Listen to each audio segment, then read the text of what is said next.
if you're a good looking, have money, have like social skills, like most guys, they're wifed up or they get in a relationship. They're like off the market by their like early 30s.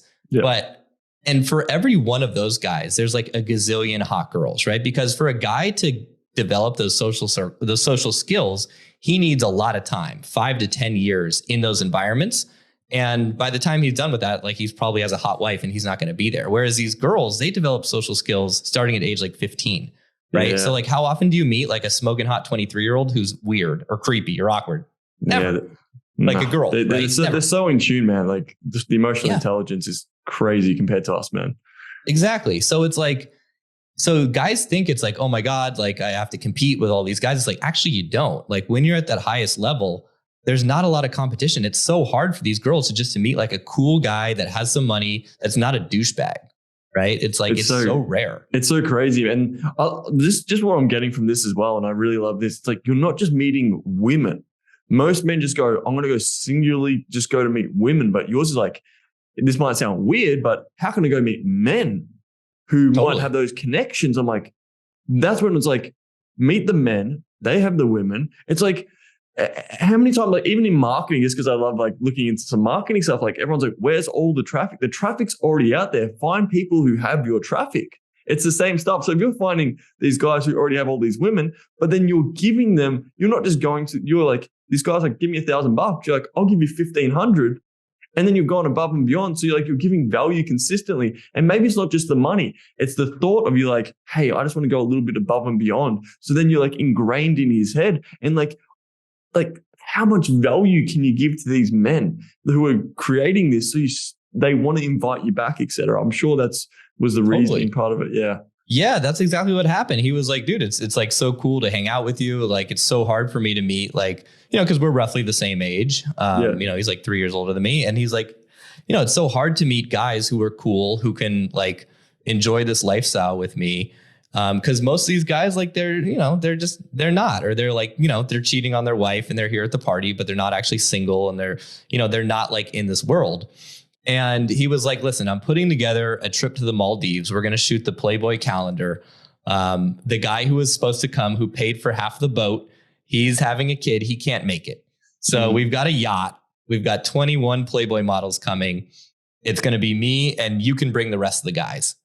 And I was like, holy shit, this is fucking amazing. And you can just bring, and the guys don't have to pay, or they can just. Oh no, we had to pay for like the other half of the boat. Oh, okay, right. Yeah. So it was like $60,000 for like the boat for a week. So this is a 150-foot yacht, or 50-meter yacht, with nine cabins, a crew of 10 Maldivian guys, right? So Indian style sort of guys. And I'm like, why are you doing the trip in the Maldives? He's like, well, because a few reasons. One, is an amazing place for like to shoot the Playboy calendar. Two, the boat and the crew is not like hot French guys with a hot captain. It's like these Maldivian guys who are like no competition whatsoever. So we don't have to worry about, those guys like hooking up with the girls. The other thing that he did that was so genius, at his birthday party, he had like a full band ensemble, like play in the train and play during the event, but those guys couldn't stay at the hotel because he knew all the girls would try to hook up with the musicians. So he made them stay at a different hotel. So this guy was like next level. It's all strategic, isn't it? Crazy. Yeah.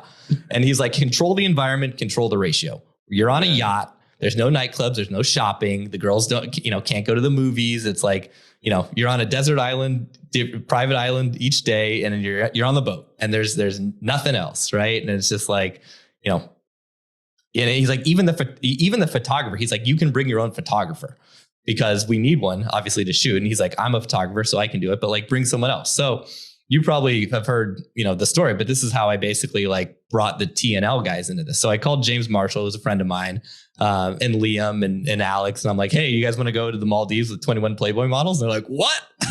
What the fuck is this? And like, I'll think about it. Yeah. We kind of like split the cost. So it was like $30,000 split amongst like 5 guys. Right. Yeah. And crypto had gone up at the time. Yeah. So it was a no-brainer. It's peanuts, yeah. Yeah. So that trip was like the most eye-opening thing ever for me, right? Because like now, finally, I didn't have the highest status on the boat. Vitaly did, right? However, I wasn't fat and bald and like grabby and touchy feely like him. I was like really socially adjusted. And like, I took all the things that I learned from all these failures and I applied it on that week-long trip. Like it was like my greatest, I don't know, like execution of game ever. So